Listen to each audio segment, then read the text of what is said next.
Hello students, welcome back to this channel. Students, इस video में हम स्टार्ट करेंगे एक्सरसाइज 13.1 एट्थ क्लास की एनसीईआरटी की टेक्स्ट बुक से। Name of the chapter is introduction to graphs. इस चैप्टर की इंट्रोडक्शन हम ऑलरेडी कवर कर चुके हैं। अगर आपने इंट्रोडक्शन वाली वीडियो देखनी है तो उसका लिंक मैं डिस्क्रिप्शन बॉक्स में मैंशन कर दूंगी। You can watch that video and I would recommend कि इंट्रोडक्शन वाली वीडियो आप ज़रूर देख लेना। फर्स्ट क्वेश्चन है, The following graph shows the temperature of a patient in a hospital recorded every hour. So यहाँ पर ये जो ग्राफ है इसमें एक पेशेंट के एवरी आवर जो टेम्परेचर्स हैं रिकॉर्डेड उस डेटा को रिप्रेजेंट किया गया है। अब ग्राफ पर देखो, यहाँ पर एक्स एक्सिस के ऊपर टाइम है, वाई एक्सिस के ऊपर टेम्परेचर है उस पेशेंट का इन सेल्सियस। फर्स्ट क्वेश्चन क्या पूछा है, what was the patient's temperature at 1 PM। 1 PM पर पेशेंट का टेम्परेचर क्या था। तो 1 PM टाइम देखना है हमें, कहाँ पर है टाइम, कहाँ पर दिया हुआ है एक्स एक्सिस के ऊपर। अब यहाँ पर देखो 1 PM यहाँ पर दिया हुआ है हमें, ठीक है। एंड 1 PM पर हमने क्या देखना है, पेशेंट का टेम्परेचर। तो ऊपर जाओ, 1 PM के लिए यहाँ पर लगा हुआ है डॉट, ठीक है। अब ये देखो कि ये वाई एक्सिस के ऊपर किस टेम्परेचर को पॉइंट कर रहा है। अब ये कहाँ पर पॉइंट कर रहा है, 36 एंड 37 के सेंटर में, ठीक है। अब यहाँ पर वाई एक्सिस का जो स्केल है आपको वो रीड करना आना चाहिए। यहाँ पर देखो 34 है, फिर बीच में 2 बॉक्स छोड़कर 35, फिर 2 बॉक्स छोड़कर 36, फिर 2 बॉक्सेस छोड़कर 37, इस तरह से। मतलब ये जो एक बॉक्स है ये 0.5 डिग्री सेल्सियस को रिप्रेजेंट करता है।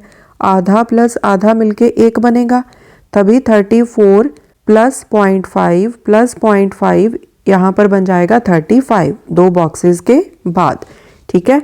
अब यहाँ पर ये 36 एंड 37 के मिडल में पॉइंट कर रहा है, तो मिडल में क्या हो जाएगा 36.5 डिग्री सेल्सियस, क्योंकि 36 में हमने आधे को ऐड करना है। 0.5 डिग्री सेल्सियस का स्केल है अलोंग वाई एक्सिस। सो 34 प्लस हाफ 34.5 हो गया, प्लस हाफ 35। इसी तरह से यहाँ पर आएगा 35.5, फिर 36, फिर 36.5, फिर 37। तो यहाँ पर आंसर आएगा 36.5 डिग्री सेल्सियस, ठीक है जी। नेक्स्ट देखो, when was the patient's temperature 38.5 degree Celsius, कि वो कौन सा टाइम है जब पेशेंट का टेम्परेचर कितना है 38.5 डिग्री सेल्सियस। अब 38.5 पहले यहाँ पर रीड करो, कहाँ पर आएगा, यहाँ पर है 38, यहाँ पर 39, तो ये जो सेंटर है यहाँ पर आएगा 38.5 डिग्री सेल्सियस, ठीक है। अब यहाँ पर देखो, इसके सामने देखो कहाँ पर है पॉइंट, यहाँ पर है पॉइंट जो वाई एक्सिस के ऊपर 38.5 को पॉइंट कर रहा है, ठीक है।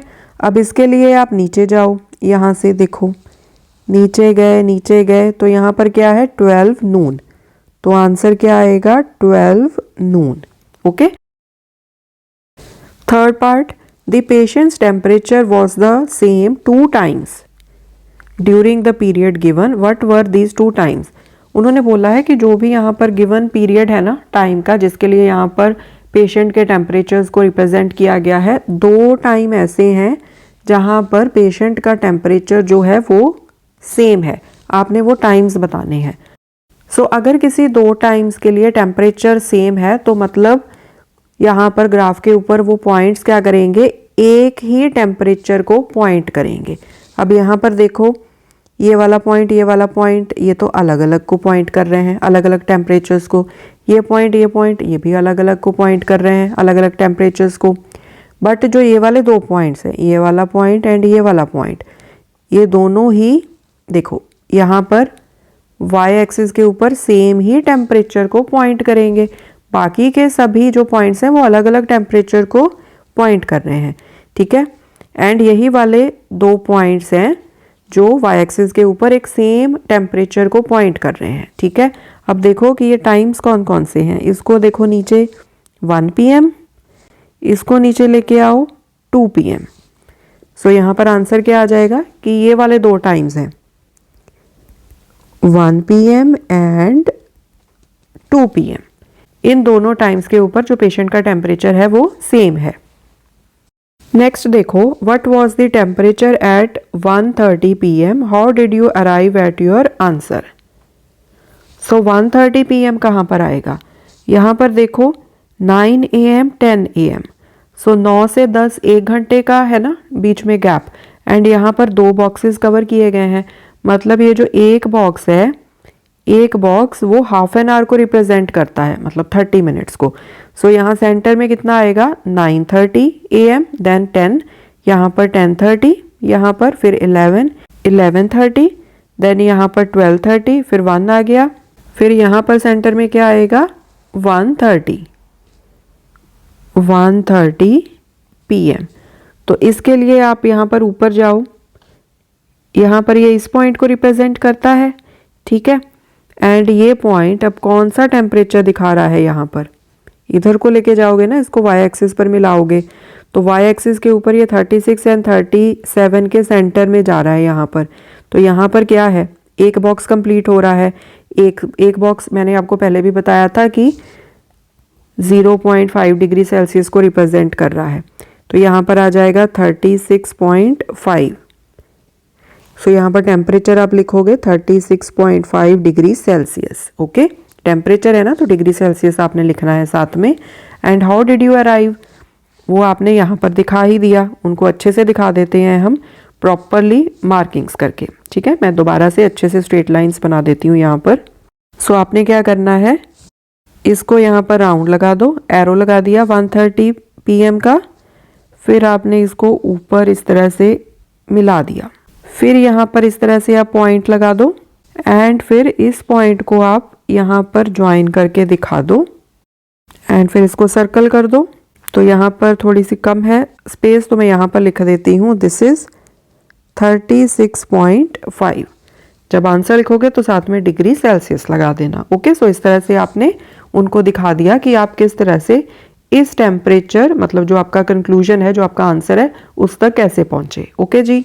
नेक्स्ट है, during which periods did the patient's temperature showed an upward trend. So ऐसे कौन से टाइम्स हैं जिसमें पेशेंट का जो टेम्परेचर है वो ऊपर की तरफ गया है। अपवर्ड ट्रेंड का क्या मतलब है कि ऊपर की तरफ गया है। सो यहाँ पर देखो, यहाँ से यहाँ 9 AM से 10 AM ये ऊपर की तरफ गया है, ठीक है। उसके बाद यहाँ से यहाँ ये फिर से ऊपर की तरफ गया है, उसके बाद फिर ये नीचे को गया है, फिर नीचे को गया है, यहाँ पर स्टेबल रहा है, एंड उसके बाद यहाँ पर ये फिर से ऊपर को गया है। सो आंसर में हमने इन तीनों टाइमिंग्स को लिख देना है।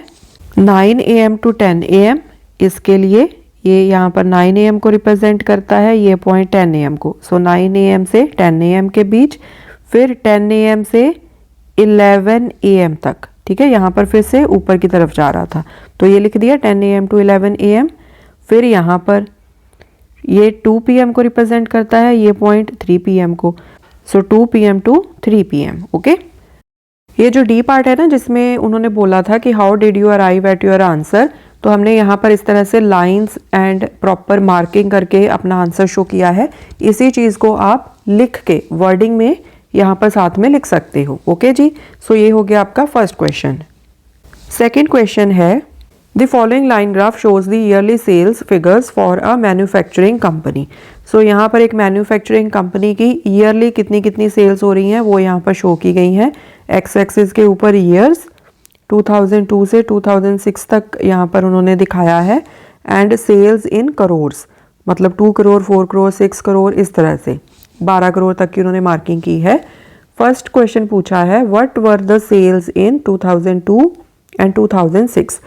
2002 में कितनी सेल्स हुई हैं एंड 2006 में कितनी सेल्स हुई हैं, यहाँ पर ये आंसर करना है। पहले 2002 के लिए देखते हैं। 2002 यहाँ पर है, सो यहाँ से ऊपर की तरफ जाओ, ये वाला पॉइंट है यहाँ पर, तो ये यहाँ पर वाई एक्सिस के ऊपर कितनी सेल्स को रिप्रेजेंट कर रहा है, 4 को पॉइंट कर रहा है ना ये। सो यहाँ पर आ जाएगा answer 4 crore. So first part का आंसर आ जाएगा ₹4 करोड़। नेक्स्ट है 2006 सेकेंड पार्ट, तो 2006 यहाँ पर है। सो यहाँ पर 3 बॉक्स छोड़कर मार्किंग की गई है। सो 1 बॉक्स 2 बॉक्स, थर्ड बॉक्स के ऊपर 2003 यहाँ पर, then 1 box, 2 box, 3 box, 2004, 1 box, 2 box, 3 box, 2005, 1 box, 2 box, 3 box, 2006। तो 2006 के लिए हमने फाइंड करना है, तो ऊपर की तरफ जाओ, ये वाला पॉइंट है, ये देखो अब y एक्सिस के ऊपर ये 8 को पॉइंट कर रहा है, राइट। मैं इसको ज्वाइन कर देती हूँ यहाँ पर, ये देखो ये 8 करोड़ को पॉइंट कर रहा है, तो यहाँ पर आंसर आ जाएगा सेकंड के लिए ₹8 करोड़। ओके। बी पार्ट में पूछा है what were the sales in first part 2003-2005। तो यहाँ पर भी आपने क्या बताना है कि कितनी सेल्स हुई हैं फर्स्ट पार्ट में 2003। सो 2003 यहाँ पर है, तो इसके लिए ऊपर जाओ, ये वाला पॉइंट है। अब ये पॉइंट y एक्सिस के ऊपर यहाँ पर पॉइंट कर रहा है, ठीक है। अब यहाँ पर y एक्सिस का आपको स्केल पता होना चाहिए। सो यहाँ पर देखो 0 से 2, 2 से 4, 4 to 6। सो बीच में दो बॉक्सेस हैं, मतलब एक बॉक्स 1 करोड़ को रिप्रेजेंट कर रहा है। सो यहाँ पर 2, यहाँ पर 3 आ गया, यहाँ पर 4, यहाँ पर 5, ये 6, यहाँ पर 7, यहाँ पर 8, इस तरह से। सो एक बॉक्स 1 करोड़ को रिप्रेजेंट कर रहा है, ठीक है। एंड यहाँ पर फिर आप देख लो 6 एंड 8 के सेंटर में 7, तो यहाँ पर आएगा फर्स्ट पार्ट का आंसर ₹7 करोड़। सेकेंड पार्ट में 2005 में कितनी सेल्स हुई हैं? सो 2005 यहाँ पर है, इसके लिए ऊपर जाओ, ये वाला पॉइंट है। अब ये पॉइंट देखो y एक्सिस के ऊपर 10 को शो कर रहा है। सो सेकेंड का आंसर आ जाएगा ₹10 crore. Okay. C part, compute the difference between the sales in 2002 and 2006। आपने 2002 में जितनी सेल्स हुई हैं एंड 2006 में जितनी सेल्स हुई हैं उनका डिफरेंस निकालना है। तो पहले तो इन दोनों ईयर्स की सेल्स हमें पता होनी चाहिए। तो 2002 में कितनी सेल्स थी? देखो 4 करोड़, हमने ऑलरेडी निकाला भी हुआ है यहाँ पर 4 करोड़। सो एक तो आ गया 4 करोड़ एंड दूसरा क्या है 2006। तो यहाँ पर हमने निकाला था ऑलरेडी 8 करोड़। 8 करोड़। अब 8 करोड़ में से 4 करोड़ को सब्ट्रैक्ट कर दोगे तो डिफरेंस कितना आएगा? 4 करोड़ का आएगा। तो यही यहाँ पर आंसर आ जाएगा ₹4 करोड़। ठीक है जी। D part, in which year was there the greatest difference between the sales as compare to its previous year. So यहाँ पर पूछा है कि ऐसा कौन सा साल है जिसमें उसके पिछले वाले साल के कंपैरिजन में सबसे ज़्यादा डिफरेंस है, मतलब एकदम से सेल्स या तो बढ़ गई या तो कम हो गई। ठीक है। सो यहाँ पर देखो 2002 एंड 2003, यहाँ पर कितने का डिफरेंस है? 4 एंड 7, मतलब 3 करोड़ का डिफरेंस है, 7 माइनस 4। फिर 2003 एंड 2004, यहाँ पर 7 करोड़ था एंड यहाँ पर 6 करोड़, 1 ही करोड़ का डिफरेंस है। फिर यहाँ पर देखो 2004 एंड 2005 में, 2004 में था 6 करोड़, 2005 में 10 करोड़। सो 10 माइनस 6, यहाँ पर 4 करोड़ का डिफरेंस है। सो आई थिंक यहाँ पर सबसे ज़्यादा एकदम से शूट हुआ है। एंड उसके बाद यहाँ पर भी देख लेते हैं फटाफट से। 2005 10 को रिप्रेजेंट करता है, 2006 किसको रिप्रेजेंट करता है? 8 करोड़ को। तो यहाँ पर तो सिर्फ 2 ही करोड़ का डिफरेंस आया है। ओके। सो ये जो 2005 है, यहाँ पर ग्रेटेस्ट डिफरेंस है सेल्स में compare to its previous year. ठीक है। सो यहाँ पर आंसर आ जाएगा 2005। सो ये हो गया आपका क्वेश्चन नंबर 2। थर्ड क्वेश्चन है, for an experiment in botany, 2 different plants, plant A and plant B, were grown under similar laboratory conditions. Their heights were measured at the end of each week for 3 weeks. The results are shown by the following graph. So 2 plants हैं यहाँ पर, plant A and plant B, उनको similar conditions में एक laboratory में grow किया गया है and उनकी height की जो measurements हैं at the end of each week 3 weeks के लिए ली गई हैं। ठीक है। So यहाँ से start किया दोनों plants को grow करना, ये फर्स्ट वीक, ये सेकंड वीक, ये थर्ड वीक। ओके। एंड जो प्लांट ए है उसको डॉटेड लाइन के साथ शो किया गया है, प्लांट बी को सॉर्टेड लाइन के साथ। यहाँ पर हाइट है वाई एक्सिस के ऊपर, हाइट इन सेंटीमीटर्स। सो यहाँ पर देखो 2, 4, 6, 8 एंड इनके बीच में देखो 2 बॉक्सेस हैं, मतलब ये जो एक बॉक्स है ये 1 सेंटीमीटर को रिप्रेजेंट करता है। ओके। सो यहाँ पर कैसे आ जाएंगी मेजरमेंट्स? 2 देन 3, ये 4, यहाँ पर 5 आ गया, 6, 8, सेंटर में क्या आएगा? 7। देन यहाँ पर 9, यहाँ पर 11। ओके, इस तरह से, क्योंकि यहाँ पर जो स्केल है वो 1 सेंटीमीटर का है। फर्स्ट क्वेश्चन क्या पूछा है, how high was plant A after 2 weeks, 3 weeks. So 2 weeks के लिए पहले पूछा है, तो 2 वीक्स है यहाँ पर। अब इसके लिए ऊपर जाओ, सो ये वाला पॉइंट दिखाया गया है। सो यही पॉइंट यहाँ पर प्लांट ए के लिए भी है एंड प्लांट बी के लिए भी है, क्योंकि दोनों एक ही पॉइंट से आगे पास हो रहे हैं। ओके, अब इस पॉइंट को देखो कि ये वाई एक्सिस पर कहाँ पर पॉइंट कर रहा है, ये पॉइंट कर रहा है 7 को। This is 7। ओके, सो यहाँ पर आंसर क्या आ जाएगा, 7 सेंटीमीटर फर्स्ट पार्ट का। अब हम देखते हैं 3 वीक्स के बाद, तो 3 वीक्स के लिए यहाँ पर है, इसको ऊपर देखो, ये वाला पॉइंट है प्लांट ए के लिए, तो इसको मिलाओ यहाँ पर, ये कहाँ पर मिल रहा है, 9 सेंटीमीटर पर, तो यहाँ पर क्या आंसर आ जाएगा, 9 सेंटीमीटर। ठीक है जी। Second, how high was plant B after 2 weeks, 3 weeks. तो 2 वीक्स यहाँ पर है। अब यहाँ पर देखो ये सेम ही पॉइंट आएगा, क्योंकि plant A and plant B के लिए सेम ही पॉइंट है ये वाला। तो इसको जब हमने इधर देखा तो 7 सेंटीमीटर, तो पहले का आंसर 7 सेंटीमीटर।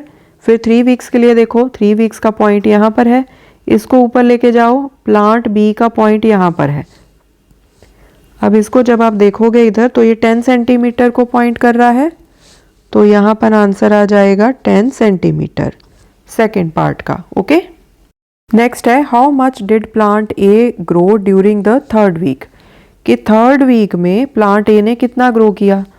सो यहाँ पर देखो 2nd वीक पर उसकी हाइट कितनी थी, 7 सेंटीमीटर की, 3rd वीक पर उसकी हाइट कितनी हो गई, 9 सेंटीमीटर। ठीक है, तो कितना ग्रो किया वो, 2 सेंटीमीटर। ठीक है, नेक्स्ट है, how much did plant B grow from the end of the 2nd week to the end of the 3rd week, कि 2nd वीक के एंड से 3rd वीक के एंड तक वो कितना ग्रो किया। सो यहाँ पर देखो 2nd वीक पर प्लांट बी की हाइट थी 7 सेंटीमीटर, 3rd वीक के एंड में कितनी हो गई, 10 सेंटीमीटर। सो 10 - 7, यहाँ पर आंसर आ जाएगा 3 सेंटीमीटर। ओके, नेक्स्ट है, during which week did plant A grow most, कि कौन सा वीक है जिसमें प्लांट ए सबसे ज़्यादा ग्रो किया है। सो यहाँ पर हम देख लेते हैं। सो ग्राफ के ऊपर देखो, यहाँ पर स्टार्ट किया, 1st वीक तक कितना ग्रो किया, 0 से 1st वीक के ऊपर 2 सेंटीमीटर तक ग्रो हुआ। ठीक है, सो 1st वीक में उसकी ग्रोथ कितनी हो गई, 2 सेंटीमीटर की। 1st वीक से अब 2nd वीक तक देखते हैं। सो यहाँ पर तो 2 सेंटीमीटर था, यहाँ पर कितना है, यहाँ पर है 7 सेंटीमीटर। सो 7 - 2, 5 सेंटीमीटर वो ग्रो किया 2nd वीक में। 3rd वीक में कितना ग्रो किया, 3rd वीक में देखो यहाँ पर प्लांट ए पॉइंट कर रहा है ना, तो ये यहाँ पर 9 सेंटीमीटर को पॉइंट कर रहा है, एंड 2nd वीक के एंड में कितनी थी इसकी हाइट, 7 सेंटीमीटर। सो 9 - 7, 2 सेंटीमीटर। मतलब जो 2nd वीक है उसमें प्लांट ए की सबसे ज़्यादा ग्रोथ हुई है। सो यहाँ पर हम आंसर लिख देंगे 2nd वीक। नेक्स्ट है, during which week did plant B grow least, कि वो कौन सा वीक है जिसमें प्लांट बी सबसे कम ग्रो हुआ है। सो प्लांट बी की बात हो रही है, तो हमने सॉलिड लाइन को देखना है। यहाँ पर देखो 0 से स्टार्ट हुआ 1st वीक, यहाँ पर हाइट कितनी बनी उसकी, 1 सेंटीमीटर। तो 1st वीक में वो सिर्फ 1 सेंटीमीटर ग्रो हुआ है। फिर 1st वीक से 2nd वीक तक, सो 1st वीक पर उसकी हाइट कितनी थी, 1 सेंटीमीटर। 2nd वीक तक उसकी हाइट कितनी हो गई, 7, मतलब 6 सेंटीमीटर की हाइट बढ़ी है 2nd वीक में। फिर 2nd वीक से 3rd वीक, सो 3rd वीक के एंड में उसकी हाइट बन गई 10 सेंटीमीटर, यहाँ पर थी 7 सेंटीमीटर। सो 10 - 7, 3 सेंटीमीटर। मतलब कि जो 1st वीक है उसमें प्लांट बी की जो ग्रोथ है वो सबसे कम हुई है। सो यहाँ पर आंसर आ जाएगा 1st वीक। नेक्स्ट है, were the 2 plants of the same height during any week shown here specify. उन्होंने बोला है कि क्या कोई ऐसा वीक था जिसमें दोनों ही प्लांट्स की जो हाइट है वो सेम रही हो। 1st वीक पर देखो दोनों प्लांट्स की हाइट अलग अलग है क्योंकि अलग अलग पॉइंट्स है। 3rd वीक पर देखो दोनों प्लांट्स की हाइट अलग अलग है क्योंकि अलग अलग पॉइंट्स है। सो आंसर है at the end of the 2nd week. यहाँ पर 2nd वीक खत्म हो गया ना, एंड यहाँ पर दोनों प्लांट्स की हाइट सेम थी। क्योंकि यहाँ पर एक ही पॉइंट है जो दोनों प्लांट्स को पॉइंट कर रहा है उनकी हाइट को. ओके, एंड दोनों प्लांट्स की हाइट कितनी है? 7 centimetre. So we will write at the end of the second week. Okay, so ये हो गया आपका क्वेश्चन नंबर 3. फोर्थ क्वेश्चन है the following graph shows the temperature forecast and the actual temperature for each day of a week. So यहाँ पर graph पर देखो 2 lines हैं, एक डॉटेड लाइन है, एक सॉलिड लाइन है. सो ये जो डॉटेड लाइन है ये फोरकास्ट टेम्परेचर को शो करती है एंड ये जो सॉलिड लाइन है वो एक्चुअल टेम्परेचर को शो करती है. सो यहाँ पर वीक के जो अलग अलग दिन हैं उनके लिए forecast temperature and actual temperature, ये दोनों टेम्परेचर्स यहाँ पर इस तरह से ग्राफ पर शो किए हुए हैं. ओके, ए पार्ट में क्या पूछा है? On which days was the forecast temperature the same as the actual temperature. So उन्होंने पूछा है कि यहाँ पर बताओ कि कौन कौन से दिन हैं जिनके लिए forecast temperature and actual temperature same है. ओके, सो यहाँ पर देखो मंडे के लिए टेम्परेचर शो किए हैं, फिर ट्यूसडे के लिए यहाँ पर, वेंसडे के लिए यहाँ पर, थर्सडे के लिए यहाँ पर, फ्राइडे के लिए यहाँ पर, सैटरडे के लिए यहाँ पर, संडे के लिए यहाँ पर. मंडे को देखो, मंडे के लिए देखो डॉटेड लाइन फोरकास्ट टेम्परेचर को शो करती है. ठीक है, सो इसके लिए डॉट अलग है, सॉलिड लाइन वाले के लिए डॉट अलग है, मतलब यहाँ पर फोरकास्ट एंड एक्चुअल टेम्परेचर्स अलग अलग हैं. ट्यूसडे को देखो, यहाँ पर देखो डॉटेड लाइन एंड जो सॉलिड लाइन है दोनों के लिए एक ही पॉइंट है, मतलब यहाँ पर ये दोनों टेम्परेचर्स सेम है, forecast temperature and actual temperature. तो एक तो आ जाएगा यहाँ पर ट्यूसडे को लिख दिया मैंने. उसके बाद वेंसडे देखो, यहाँ पर डॉटेड लाइन के लिए अलग पॉइंट है, सॉलिड लाइन के लिए अलग है, तो अलग अलग टेम्परेचर्स हैं. थर्सडे के लिए देखो यहाँ पर भी दोनों अलग अलग पॉइंट्स हैं. फ्राइडे के लिए देखो फिर से यहाँ पर एक ही पॉइंट है जो dotted line and solid line के लिए कॉमन है. ठीक है, सो यहाँ पर भी क्या है? दोनों टेम्परेचर्स सेम है, फोरकास्ट एंड एक्चुअल टेम्परेचर. तो हम लिखेंगे यहाँ पर फ्राइडे के बाद सैटरडे को देखो यहाँ पर दोनों अलग अलग टेम्परेचर्स हैं. संडे को देखो यहाँ पर सिर्फ एक ही डॉट है, सो मतलब यहाँ पर जो फोरकास्ट टेम्परेचर है एंड जो एक्चुअल टेम्परेचर है दोनों सेम है, क्योंकि दोनों जो लाइंस है एक ही पॉइंट को यहाँ पर पॉइंट कर रही हैं. सो नेक्स्ट आ जाएगा संडे. ओके, सो 3 दिन है यहाँ पर जब forecast temperature and actual temperature same है, ट्यूसडे, फ्राइडे, संडे. नेक्स्ट है what was the maximum forecast temperature during the week, कि पूरे वीक में सबसे ज़्यादा टेम्परेचर जो फोरकास्ट किया गया है वो कौन सा है. सो फोरकास्ट वाली लाइन कौन सी है? Dotted line. अब यहाँ पर देखो कि डॉटेड लाइन कहाँ पर सबसे ज़्यादा ऊंची गई है, मतलब जितनी ज़्यादा ऊंची जाएगी उतना ही ज़्यादा टेम्परेचर होगा, क्योंकि यहाँ पर ग्राफ में क्या है? ऊपर की तरफ को टेम्परेचर इंक्रीज हो रहा है, बढ़ रहा है. ठीक है, सो यहाँ पर ये 15 को शो करेगा, यहाँ पर 20, यहाँ पर 25, फिर ये नीचे को आ गया. यहाँ पर देखो ये शो कर रहा है 30 को, बट यहाँ पर इससे भी ज़्यादा ऊंचा जा रहा है, मतलब संडे को टेम्परेचर कितना है सबसे ज़्यादा, which is 35 degree Celsius.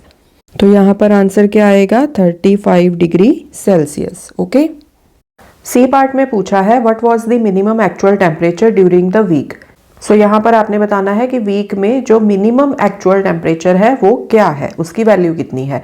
So actual temperature को सॉलिड लाइन के साथ यहाँ पर शो किया गया है. तो सॉलिड लाइन को देखो, जो पॉइंट सॉलिड लाइन में सबसे नीचे है सो वही दिखाएगा कम टेम्परेचर को, क्योंकि जो टेम्परेचर है वो ऊपर की तरफ इंक्रीज हो रहा है ना, तो जितना नीचे होगा मतलब उतना ही कम टेम्परेचर होगा.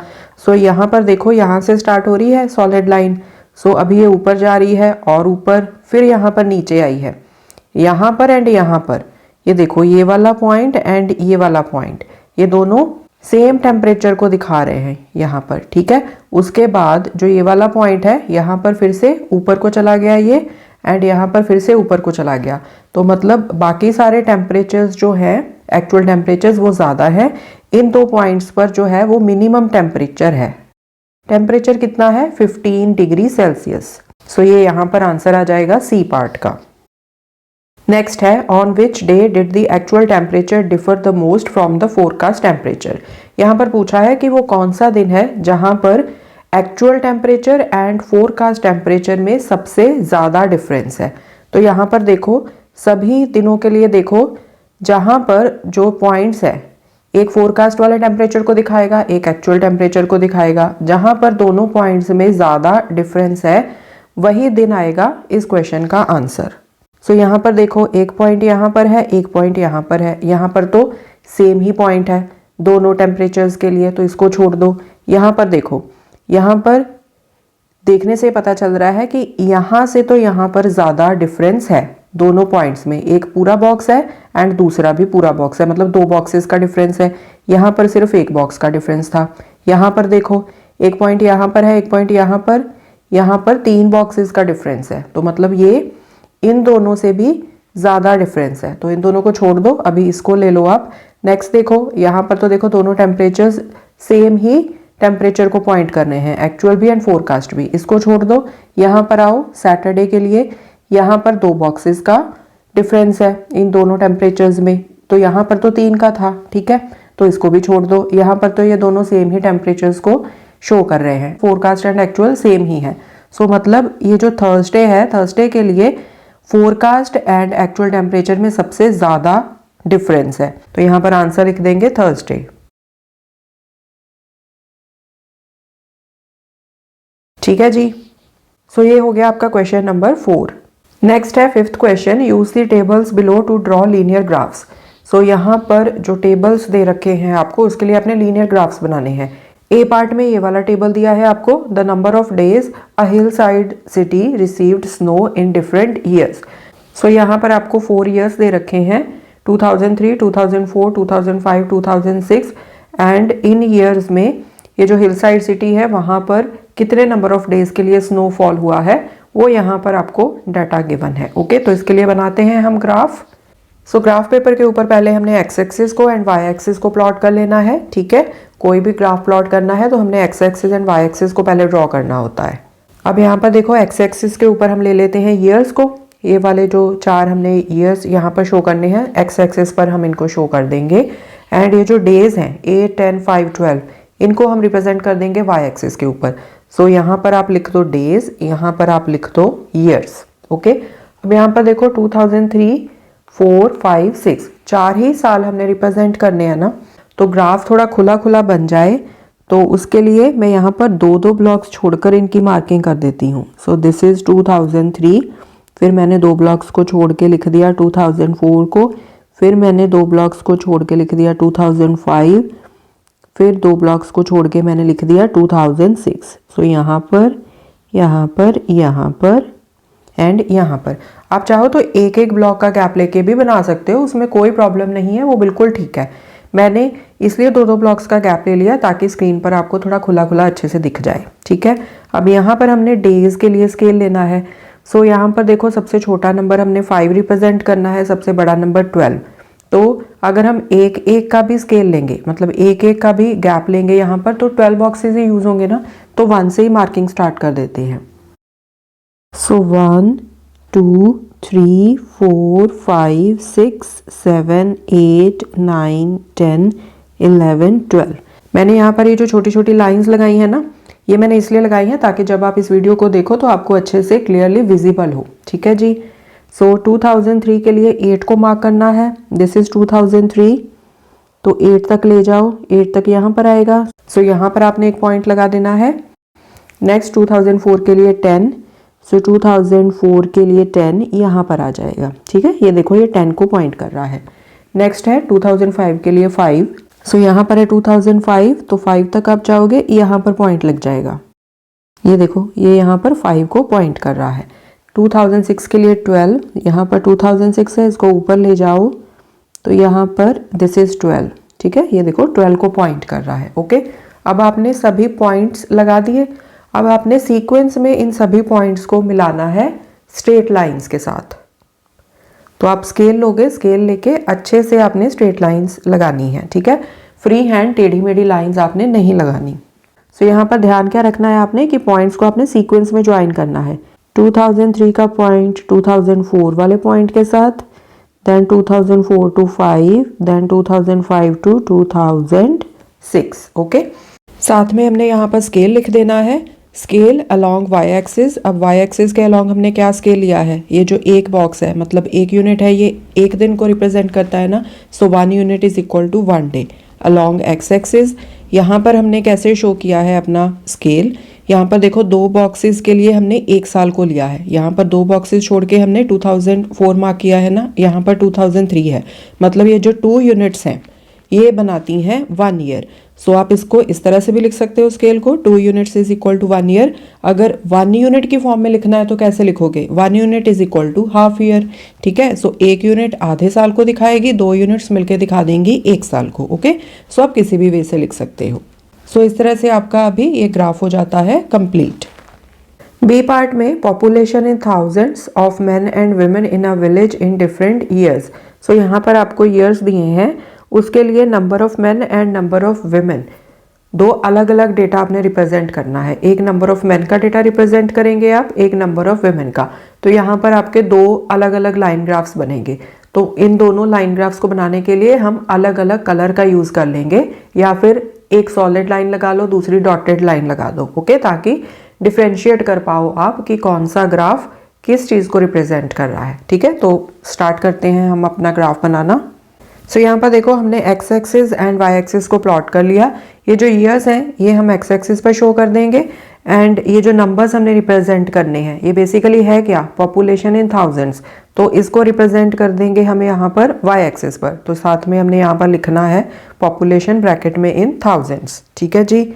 अब यहाँ पर भी जो ईयर्स हैं सिर्फ 5 ही ईयर्स हमने रिप्रेजेंट करने हैं, तो यहाँ पर हम 2-2 बॉक्सेस का गैप लेके ईयर्स को लिख देते हैं। सो दिस इज 2003, 2 बॉक्सेस के बाद 2004, देन 2005, देन 2006, देन 2007। सो 2-2 बॉक्सेस का मैंने यहाँ पर गैप ले लिया, ओके। सो ये मैं लाइंस छोटी छोटी इसलिए मार्क करके दिखाती हूँ ताकि जब आप वीडियो देखो तो आपको क्लियरली विजिबल हो, ओके। अब इसी तरह से हमने यहाँ पर वाई एक्सिस पर भी स्केल लेना है। सो यहाँ पर देखो सबसे छोटा नंबर है 11.3, सबसे बड़ा नंबर क्या है 13.6। तो अगर हम 1 का भी यहाँ पर स्केल लेंगे एंड 14 तक मार्किंग कर लें तो हम सब कुछ अच्छे से दिखा सकते हैं। तो मैं मार्किंग्स कर लेती हूँ। सो यहाँ पर मैंने 1 का स्केल ले लिया, 1 2 3 4 5 इस तरह से अप टू 14 तक मैंने मार्किंग्स कर ली। सो 1 क्या रिप्रेजेंट करता है 1000, क्योंकि यहाँ पर क्या है पॉपुलेशन इन थाउजेंड्स। सो 1 का मतलब 1000, 9 का मतलब 9000, 14 का मतलब 14000, ओके। अब यहाँ पर आपको पता है ना कि ये जो एक बॉक्स होता है इसमें 10 फर्दर पार्ट्स होते हैं, छोटे छोटे पार्ट्स। तो मतलब जो एक छोटा पार्ट है वो कितने को रिप्रेजेंट कर देगा, 100 को रिप्रेजेंट कर देगा, क्योंकि 100 को आप 10 बार ऐड करोगे तो क्या बन जाएगा आपका 1000, ठीक है। 100 इंटू 10 इज इक्वल टू क्या होता है 1000। सो स्केल लिख देते हैं हम along Y axis, 1 box represents 1। चाहो तो आप ब्रैकेट में लिख सकते हो 1000, क्योंकि यहाँ पर आपने ऑलरेडी लिखा ही हुआ है वाई एक्सिस पर ब्रैकेट में in thousands, okay. So 1 box represent करता है 1000 को, ओके। सो इसीलिए इसका जो एक छोटा पार्ट है वो किसको रिप्रेजेंट कर देगा 100 को। 100 को आप 10 बार ऐड करोगे ना, 100 प्लस 100 प्लस 100 इस तरह से, तो आपका बन जाएगा 1000, ओके, क्लियर। एंड यहाँ पर देखो जो डेटा है वो पॉइंट्स में दिया हुआ है ना, डेसिमल का यूज किया हुआ है। सो 11.3 का क्या मतलब है 11,300, ठीक है। सो 11 के ऊपर आपने 3 छोटे पार्ट्स ले लेने हैं, वहां पर आपका बन जाएगा 11.3 मतलब 11,300। तो वहां पर आपने पॉइंट लगा देना है, ओके जी। सो यहाँ पर मैं आपको समझा भी देती हूँ, दिस इज 0, मतलब यहाँ पर ये 0 है, ये ओरिजिन है। सो ऊपर को जैसे मैंने बताया था कि ये जो एक बॉक्स होता है इसमें 10 पार्ट्स होते हैं, तो मैं आपको यहाँ पर दिखा देती हूँ 1 2 3 4, ये 5। इस पूरे बॉक्स में ना सेंटर में थोड़ी सी डार्क ग्रीन कलर की लाइन होती है, वो इसका सेंटर होता है। सो यहाँ पर मिडल आ जाएगा 5, देन 6 7 8 9, यहाँ पर 10। सो यहाँ पर एक बॉक्स खत्म हो गया। ये जो एक्स्ट्रा है ऊपर इसको इरेज कर देते हैं। सो अब यहाँ पर देखो दिस इज 0, दिस इज 1। सो ये क्या है, this is 100, this is 200, this is 300, this is 400, centre में ये है 500, देन ये 600, ये 700, ये 800, ये 900, एंड ये जो 1 है ये किसको रिप्रेजेंट करता है 1000 को, ठीक है जी। सो इस तरह से आपने इस चीज को देख के यहाँ पर मार्किंग्स कर लेनी है, इस चीज को समझकर, ओके। अब यहाँ पर जैसे कि मैंने बताया था कि हमने 2 ग्राफ्स बनाने हैं। पहले हम नंबर ऑफ मेन के लिए बना लेते हैं, तो उसके लिए मैं यूज कर लूंगी pink colour. So number of man के लिए मैं पिंक कलर यूज़ कर लूँगी, नंबर ऑफ वुमेन के लिए मैं ब्लू कलर यूज़ कर लूँगी। ओके, सो आप कोई से भी अलग अलग कलर्स चूज़ कर सकते हो, या फिर आप क्या करो, एक चीज़ को आप सॉलिड लाइन के साथ शो कर दो, जैसे कि नंबर ऑफ मैन को सॉलिड लाइन के साथ शो कर दो, नंबर ऑफ वुमेन के लिए आप इस तरह से डॉटेड लाइन के साथ उसको शो कर दो। ओके, सो 2003 के लिए नंबर ऑफ मैन है 12, 2003 यहाँ पर है तो हम जाएंगे 12 तक। सो यहाँ पर लग गया पॉइंट। 2004 के लिए 12.5, यहाँ पर 2004 है, 12.5 तक जाना है, सो यहाँ पर 12 आ गया, 12.5 आएगा 12 एंड 13 के सेंटर में। सो यहाँ पर मैंने आपको बताया था ना कि ये जो सेंटर में थोड़ी डार्क कलर वाली लाइन होती है, ये पूरे बॉक्स का सेंटर होती है। ठीक है, जैसे यहाँ पर मैंने दिखाया ना 500, सो इसका मतलब क्या है 0.5, अगर हम थाउजेंड्स में बात करेंगे। ठीक है, सो यहाँ पर क्या हो जाएगा 12 प्लस 0.5 मतलब 12.5। ठीक है, नेक्स्ट 2005 के लिए 13, सो 2005 यहाँ पर आएगा ये 13। नेक्स्ट 2006 13.2, सो 2006 यहाँ पर देखो 13 तो उसके दो ऊपर ये क्या रिप्रेजेंट कर देगा 13.2 को, मतलब 13,200। सो यहाँ पर अगर 13 है तो उसके एक ऊपर लाइन, उसके दो ऊपर लाइन, तो सेकंड लाइन जो है जो यहाँ पर 200 को रिप्रेजेंट करती है वो रिप्रेजेंट कर देगी 13.2 को। ओके जी, नेक्स्ट है 2007 13.5, 2007 13.5, सो 13 एंड 14 के सेंटर में यहाँ पर। ओके, अब आप इन सभी पॉइंट्स को सीक्वेंस में मिला दो। सो 2003 के पॉइंट को 2004 के साथ, 2004 वाले पॉइंट को 2005 के साथ, देन 2006 वाले पॉइंट के साथ, देन 2007 वाले पॉइंट के साथ। ओके, अब हम नंबर ऑफ वुमेन इसके लिए बनाते हैं। सो 2003 11.3, सो 2003 इसको ऊपर लेके आओ, यहाँ पर है 11, 11.3 का क्या मतलब है 11 के ऊपर थर्ड लाइन। ठीक है, तो यहाँ पर मैंने पॉइंट लगा दिया। मैं थोड़ा सा इस तरह से थोड़े बड़े बड़े इसलिए लगा रही हूँ ताकि जब आप वीडियो देखो तो आपको क्लियरली विजिबल हो जाए। ओके, तो यहाँ पर देखो अगर ये 11 है तो 11 के ऊपर ये जो थर्ड लाइन है जो यहाँ पर 300 को शो कर रही है, उस हिसाब से आपने यहाँ पर पॉइंट लगाना है। So that will represent 11.3। Okay, next है 2004 11.9, 2004 11.9, सो 11.9 12 से एक नीचे आएगा यहाँ पर। सो यहाँ पर ये 12 है, सो 12 से एक नीचे वो कितना आ जाएगा 11.9, क्योंकि यहाँ पर 11 आएगा ना, सो ऊपर की तरफ या तो आप 9 तक गिन लो या फिर सीधा ये 12 से एक कम।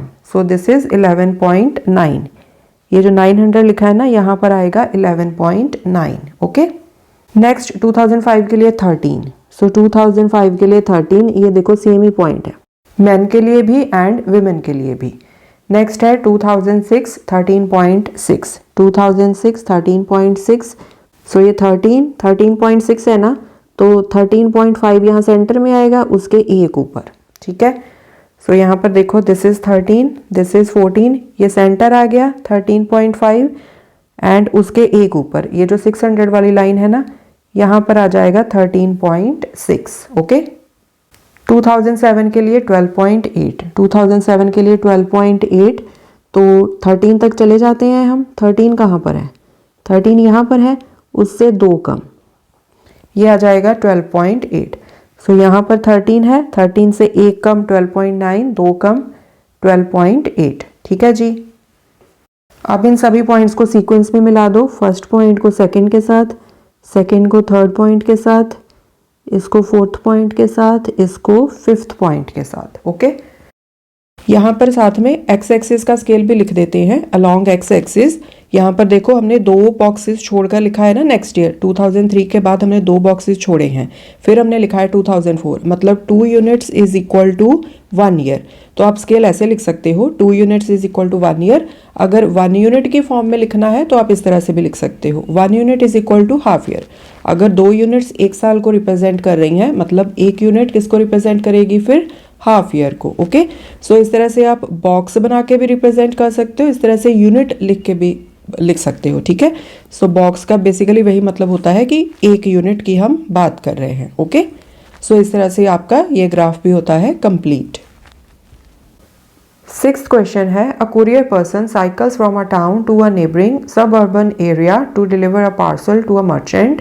His distance from the town at different times is shown by the following graph. So ये स्टेटमेंट क्या कहती है कि एक कुरियर पर्सन है, वो कोई पार्सल डिलीवर करने के लिए टाउन से एक नेबरिंग सबअर्बन एरिया में गया है.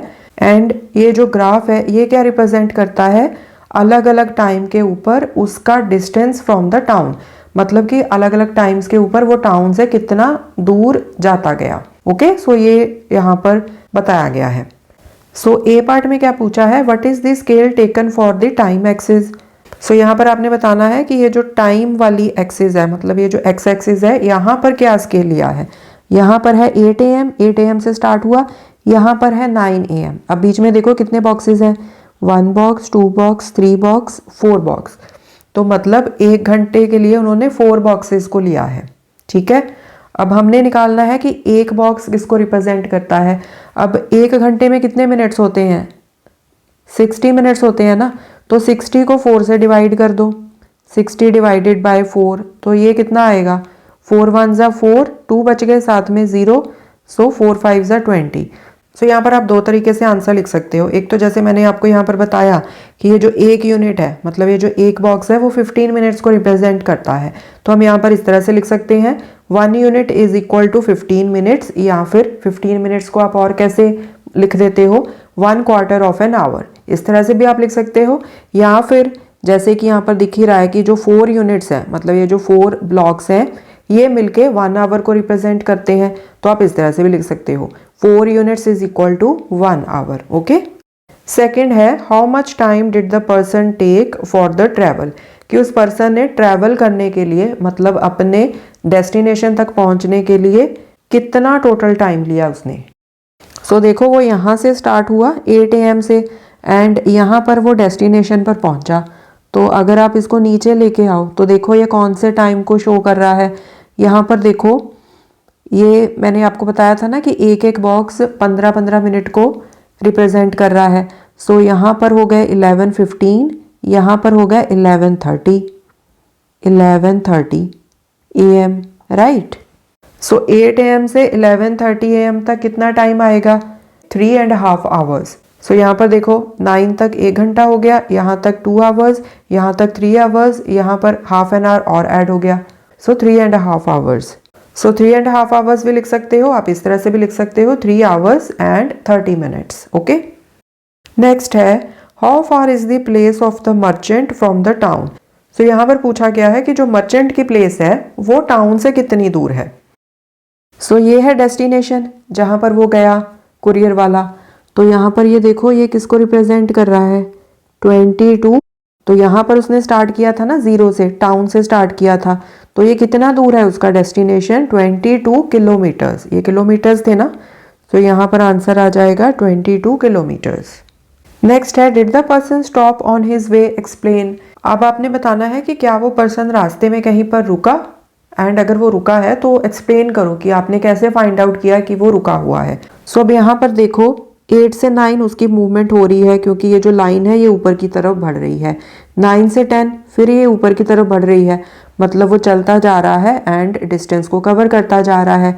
बट यहाँ पर देखो 10 से लेके यहाँ पर ये जो लाइन है, 10 से लेके यहाँ पर सेंटर में, ये किसको रिप्रेजेंट करेगा, 10:30 को, क्योंकि 10 के आगे 2 बॉक्सेस है ना, तो 2 बॉक्सेस मिला के हाफ एन आवर को रिप्रेजेंट करते हैं. मैंने ऊपर आपको क्वेश्चन में ये चीज़ समझाई है.